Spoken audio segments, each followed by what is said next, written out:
प्रिय दर्शकों नमस्कार। एक बार फिर से उपस्थित हूँ आप सबके सामने विश्लेषण जन्म कुंडली का इस कार्यक्रम के अंतर्गत। आज आपके सामने जो कुंडली लेकर के आया हूँ, ये कुंडली आई है मेरे पास पौड़ी गढ़वाल उत्तराखंड से। शुरू करते हैं आज का कार्यक्रम। कहीं नहीं जाना है, बिल्कुल बन के रहिएगा। जन्म हुआ है जातक का पंचांग से अध्ययन आपका शुरू करवा देते हैं। तो श्रावण माह वर्षा ऋतु रहती है। जन्म हुआ है बुधवार को, कृष्ण पक्ष में हुआ है तृतीया तिथि को और शतभिखा नक्षत्र में। श्रावण माह में जो लोग जन्मे होते हैं वो कुशाग्र बुद्धि के होते हैं। उत्पादक क्षमता उनकी तीव्र होती है, मतलब बुद्धि लब्धि क्षमता अच्छी होती है। प्रोग्रेसिव माइंडसेट वाले होते हैं। दक्षिणायन में पापक ग्रहों के बल के बढ़ जाने के कारण जीवन में संघर्ष भी बढ़ जाता है। मतलब शनि मंगल राहु केतु की उपस्थिति मजबूती से उतर जाती है व्यक्ति के जीवन में। इस वजह से कई बार संघर्षों का सामना भी करना पड़ता है। बुधवार को जन्मे होने से व्यक्ति व्यापारिक विचारों वाला, कृतज्ञ, ब्राह्मणों का आदर और कभी भी किसी को अपशब्द न बोलने वाला होता है।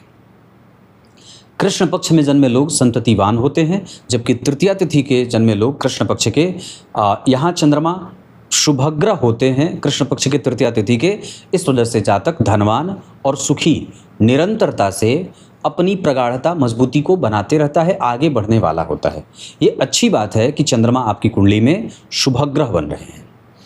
शतभिखा नक्षत्र पे वरुण देवता का असर होता है या ओम वरुणाय नमः इस मंत्र का जप व्यक्ति को नित्य निरंतर करना चाहिए। साथ ही साथ घर को कमल, गुलाब, चमेली, चंपा, गुलमोहर आदि के फूलों से सजा करके रखना चाहिए।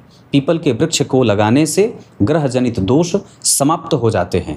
जल की बर्बादी नहीं करने से ग्रह जनित जितने भी दोष होते हैं वो स्वतः समाप्त हो जाते हैं। ये कुंडली शतभिखा नक्षत्र राहु का नक्षत्र, राहु जन्म कुंडली के तीसरे भाव में बैठे हैं। शूद्र वर्ण और राक्षस गण है, जिसके कारण व्यक्ति में आक्रामकता, आलस्य, प्रमाद, देर से काम बनाना या करना, धीरे धीरे काम करना, भक्ष्य का सिद्धांत पालन न करना, कुछ भी खा लेना, मसालेदार, और कई बार पेट में मसालों की अधिकता, गर्मी ज़्यादा और एग्रेशन, थोड़ी कुंठा, इस तरीके की प्रवृत्ति होती है। सौभाग्य योग में जन्मे होने से व्यक्ति भाग्यशाली है और स्वतंत्र कारोबार करने वाला भी है। ये आपकी कुंडली का पंचांग है। अब आपकी कुंडली में ग्रहों के स्पष्टीकरण से आपका परिचय करा देता हूँ। ग्रह स्पष्टीकरण में सबसे पहले बात करेंगे, लग्न का मान 12 अंश का है, रोहिणी नक्षत्र का लग्न बना है। गुरु 9 अंश 58 कला के कृतिका नक्षत्र में बैठे हैं। शनिदेव 4 अंश 36 कला के कृतिका नक्षत्र में। यहाँ गुरु और शनि जब एक साथ बैठेंगे तो शनि का बल बढ़ेगा, गुरु का बल कमज़ोर होगा। पर सामान्यतया गुरुदेव शनि के कारक क्षेत्रों को कमज़ोर करेंगे और अपने कारक क्षेत्रों का बल बढ़ाएंगे, जैसे धर्म का, भाग्य का, विचारों का, शुद्धता का, है ना। व्यक्ति का शरीर अपनी अवस्था से ज़्यादा का दिखता है, गंभीर होता है, मजबूत छाती, सीना चौड़ा और गंभीर हाथी की तरह कदम चलने वाला होता है। शनि लग्न में बैठे हैं और शनि के बारे में मैं आगे और अभी चर्चा करूंगा, जिसके कारण व्यक्ति की साढ़े साती और ढैया परेशान नहीं कर रही है। द्वितीय भाव में मंगल 28 अंश के बैठे हैं पुनर्वसु नक्षत्र के कर्क राशि में, मिथुन राशि में, जबकि बुध बैठे हैं 16 अंश 46 कला के आर्द्रा नक्षत्र में। तो मंगल पुनर्वसु नक्षत्र में, अपने मित्र के नक्षत्र में, और नीचाभिलाषी है, इस वजह से मंगल का प्रभाव यहाँ थोड़ा कम हो जाएगा। और 12वें भाव के स्वामी होकर के द्वितीय भाव में बैठे हैं, इस वजह से व्यक्ति को धन कमाने में मेहनत करनी पड़ती है। और कई बार वहाँ पर बुध के पीड़ित होने के, हालांकि बुध अपनी राशि में बैठे हैं 3 नंबर में, तो बहुत ज़्यादा तो नहीं, पर फिर भी मंगल के कारण थोड़ी बहुत परेशानी जरूर होगी। बुध यहाँ पे जो बैठे हैं वो अपनी जन्म कुंडली में अगर ध्यान से देखेंगे तो अपने से अगले भाव यानी कि तृतीय भाव का बल बढ़ा रहे हैं। बुध शुक्र जैसे जहाँ बैठते हैं उसके अगले भाव का बल बढ़ाते हैं। बुध जहाँ बैठते हैं वहाँ से चतुर्थ भाव, वहाँ से जो है वो जन्म कुंडली के दूसरे भाव का। अब जरा ध्यान से देखेंगे तो ये बुध यहाँ पे मंगल के साथ अगर नहीं बैठे होते तो और भी अच्छी बात होती, पर सामान्यतया इस कुंडली के धन भाव के स्वामी, पंचम भाव के स्वामी, सप्तम और 12वें भाव के स्वामी यानी कि मारक ग्रह से युद्ध करने के कारण धन और बुद्धि को कई बार कमजोर भी करेंगे। बुध वहाँ 16 अंश के युवावस्था में आर्द्रा नक्षत्र में बैठे हैं। राहु पुनर्वसु नक्षत्र में। सूर्यदेव तीसरे भाव में 3 अंश के बैठे हैं 34 कला के पुष्य नक्षत्र में। और शुक्रदेव भी 14 अंश के बैठे हैं पुष्य नक्षत्र में। सूर्य और राहु का संबंध तीसरे भाव से व्यक्ति को धनवान, सुखी, कम्युनिकेटिव और मेहनती बनाएगा। जबकि शुक्रदेव व्यक्ति को लग्न कुंडली में लग्न के अधिपति तीसरे भाव में शुक्र, नवांश कुंडली में लग्न के अधिपति तीसरे भाव में मंगल, दशमांशा कुंडली में लग्न के अधिपति शुक्र तीसरे भाव में। मतलब अगर लग्नेश नेष्ट भावों में बैठता है, ऋषभ भावों में बैठता है, दुह स्थान में जाता है, त्रिक भावों में यात्रा करता है, तो वो व्यक्ति स्वयं से सब कुछ करते हुए नजर आता है। उसको किसी से कुछ मिले ना मिले, वो स्वतः अपनी भुजाओं के बल पे संपत्ति और मान प्रतिष्ठा प्राप्त करता है। चतुर्थ भाव के स्वामी तीसरे भाव में बैठे हैं, शुक्र के साथ बैठे हैं, तो व्यक्ति का संबंध ममता से युक्त रहता है, माता के जैसे व्यवहार करने वाला होता है। मतलब सबकी सेवा, सबकी सुरक्षा नहीं, सबकी सेवा करना, सबके प्रति आदर का भाव रखना और सबको ममत्व देना। पंचम भाव के स्वामी द्वितीय भाव में बुद्धिमान, छठवें भाव के स्वामी तीसरे भाव में मेहनत करने की व्यवस्था, सातवें भाव के स्वामी जन्म कुंडली में द्वितीय भाव में विवाह में कभी कभी मतभेद, अष्टम भाव के स्वामी लग्न में दिमाग वहाँ भी जा रहा है जहाँ नहीं जाना चाहिए, परिस्थिति वैसे भी बन रही है जो नहीं होनी चाहिए, काम कुछ और कर रहे हैं, दिमाग कहीं और भटका हुआ है, ये गुरु कर रहे हैं। नवम और दशम भाव के स्वामी लग्न में भाग्यशाली और कर्तव्यपरायण बनाने के साथ साथ व्यक्ति को अनुशासित और स्वावलंबी भी बनाते हैं। एकादशवें भाव के स्वामी का लग्न में बैठना महत्वाकांक्षी और 12वें भाव के स्वामी का धन में बैठना जिम्मेदारियों का बोझ या जिम्मेदारियों से भरा हुआ। यह लग्न कुंडली की बात है। नवांश कुंडली की बात करते हैं तो यहाँ के 12वें भाव के स्वामी यहाँ के लग्नेश बनते हैं, केंद्र बिल्कुल खाली है, राहु और केतु बैठे हैं। और द्वितीय भाव के स्वामी जन्म कुंडली में जरा ध्यान से देखें तो अष्टम भाव में बैठे हैं ये। और एक बात और भी देखें तो इस शुक्र के ऊपर शनि की दृष्टि है, राहु की दृष्टि है, गुरु की दृष्टि है। मतलब क्या है कि सप्तम भाव के स्वामी के ऊपर शनि राहु का प्रभाव है, एक शुभ ग्रह और 2 पाप ग्रह की दृष्टि जारी है। इस वजह से हमें विवाह, पत्नी का स्वास्थ्य, पाचन तंत्र और शुक्र की दशा में दाम्पत्य के कमजोर होने का जो प्रभाव है वो कई बार बढ़ता हुआ नजर आ रहा है। इसका अर्थ होगा कि हमें उसको सावधान करना होगा। उसके बाद गुरु यहाँ वृष राशि में बैठे हैं, यहाँ गुरु मीन राशि में अपनी राशि में जा रहे हैं और जरा देखिए तो एकादशवें भाव की यात्रा कर रहे हैं। यहाँ से 11 घर आगे नौमांस में बैठे हैं। गुरु की दशा जातक को लाभान्वित करने वाली, मार्ग दिखाने वाली होती है। जबकि शनिदेव यहाँ बैठे हैं कृतिका नक्षत्र में, नवांश कुंडली में शनिदेव शतभिखा नक्षत्र के और राहु बैठे हैं पुष्य नक्षत्र के। नवांश कुंडली में राहु कर्क राशि में पुष्य नक्षत्र में और शनि जो बैठे हैं वो शतभिखा में बैठे हैं। तो शनि और राहु का परिवर्तन, ये महान परिवर्तन बनेगा जो नवांश चक्र में बना हुआ है। ये एक विस्तृत राजयोग बनाएगा जिसके कारण शनि की ढैया, शनि की साढ़े साती और व्यक्ति की शनि की दशा कभी भी परेशान करने वाली नहीं होगी। आइए कुंडली के और भी गहरे पक्ष पे आपका परिचय करा देता हूँ। अब बात करते हैं आपकी जन्म कुंडली के दशमांशा पे। दशमांशा चक्र में उच्च के चंद्रमा, जरा ध्यान से देखेंगे तो यहाँ जो चंद्रमा बैठे हैं वो चतुर्थ भाव के स्वामी होकर के बैठे हैं। यहाँ जो चंद्रमा बैठे हैं वो तीसरे भाव के स्वामी होकर के बैठे हैं, गुरु से केंद्र में। अब यहाँ पे एक सिद्धांत है, लग्न से केंद्र में चंद्रमा, चंद्रमा से केंद्र में गुरु, लग्न से केंद्र में भाग्येश केंद्र में बैठे हैं, लग्न से केंद्र में गुरु तो केंद्र में ही गुरु बैठे हैं, लग्न में बैठे हैं। उसके बाद भाग्य भाव के स्वामी पंचम भाव के स्वामी स्वग्रही, भाग्य के अधिपति शनि और भाग्य के कारक गुरु दोनों लग्न में, दशम के स्वामी पिता के स्वामी, पिता के कारक केंद्र में। इसका अर्थ होगा कि ये कुंडली बहुत सारे राजयोगों का निर्धारण कर रही है और बना रही है। एकादशवें भाव के स्वामी का लग्न में बैठना भी महालक्ष्मी महासंपन्न योग होता है। मैं व्यापार की बात कर रहा हूँ। चंद्रमा स्वतंत्र कारोबार करवाते हैं। जब जन्म कुंडली के दशम स्थान में चंद्रमा हैं तो आपको ज़्यादा बार ये कोशिश करनी चाहिए कि आप कुछ अपना बिजनेस तैयार करें। चतुर्थ भाव के स्वामी होकर के नवम भाव में बैठे हैं, जहाँ के स्वामी स्वग्रही हैं। ये अच्छा है नहीं, बहुत ज़्यादा अच्छा है। इससे व्यक्ति की आमदनी और उसके जीवन का संतुलन और भाग्य, पूर्वजों का आशीर्वाद, पति और पत्नी के बीच का कम्युनिकेशन, दर्शन, दृष्टिकोण और तीर्थ यात्रा के साथ साथ बैलेंस करना बहुत उत्तम हो जाता है। यहाँ चंद्रमा त्रिकोण में, यहाँ चंद्रमा केंद्र में और यहाँ चंद्रमा उच्च के।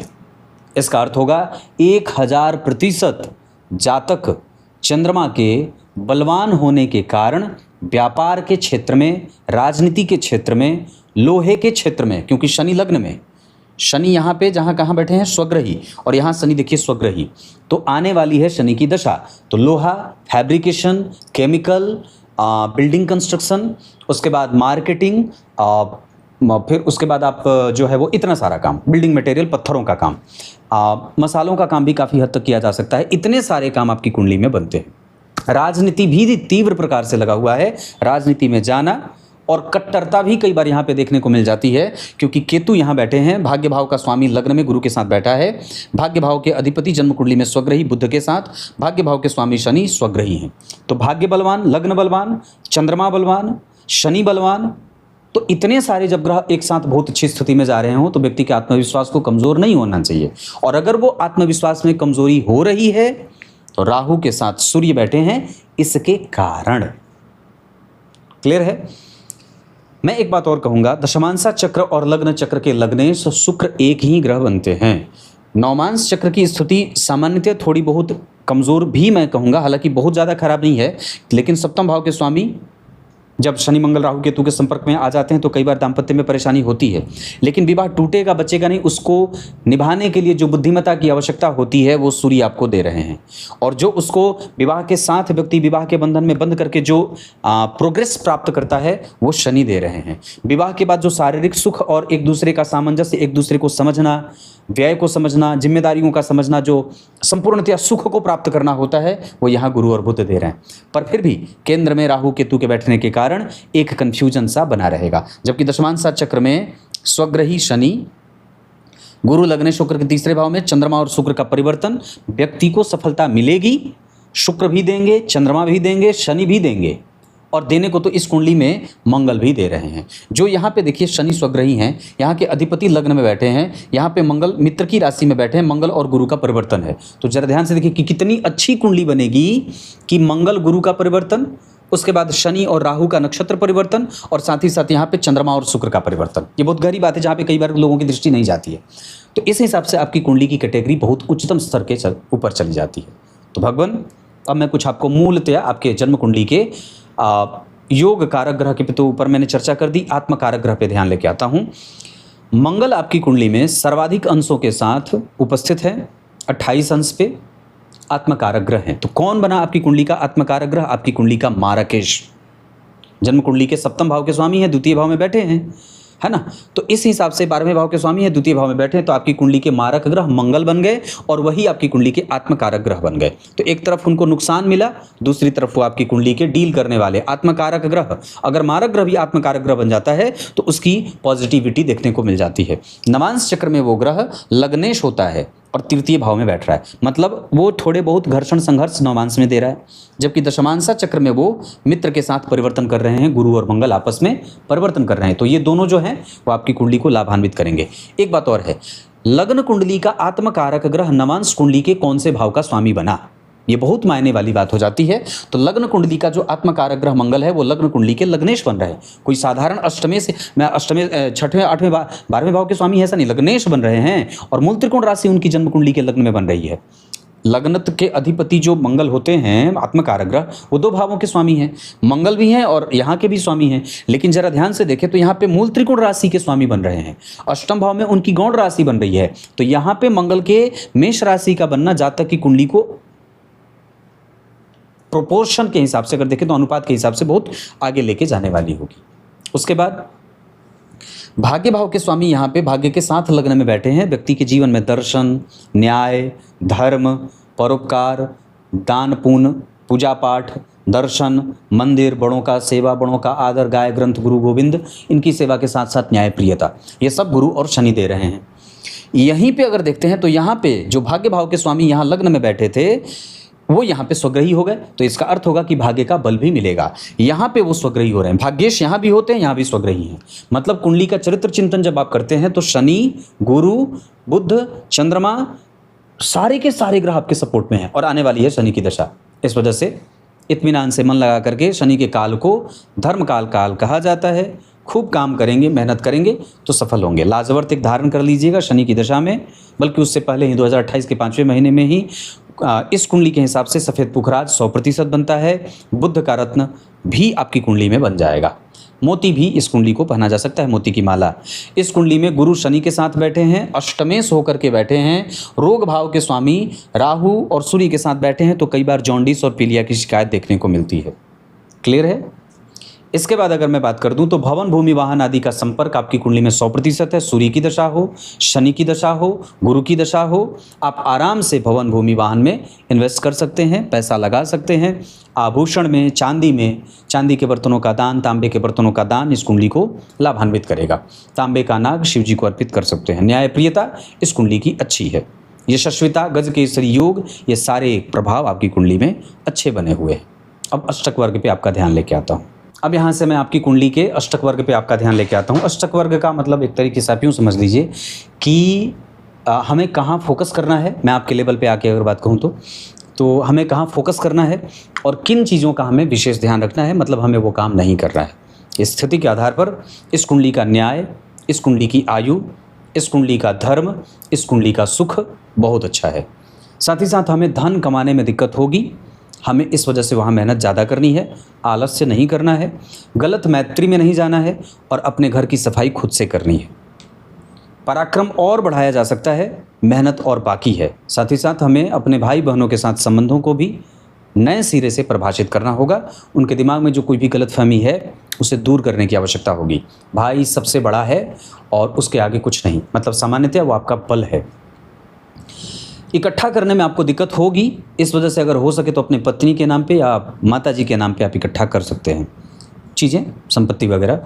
पढ़ाई में मतभेद, पढ़ाई में मन ना लगना, बीच में एजुकेशन छूट जाना और तुरंत ही अपना व्यापार या कारोबार शुरू कर देना इस कुंडली में देखने को मिल रहा है।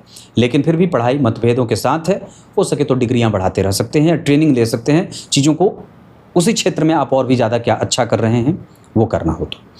नौकरी और व्यापार के आधार पर ये कुंडली व्यापार ज़्यादा अच्छा करेगी।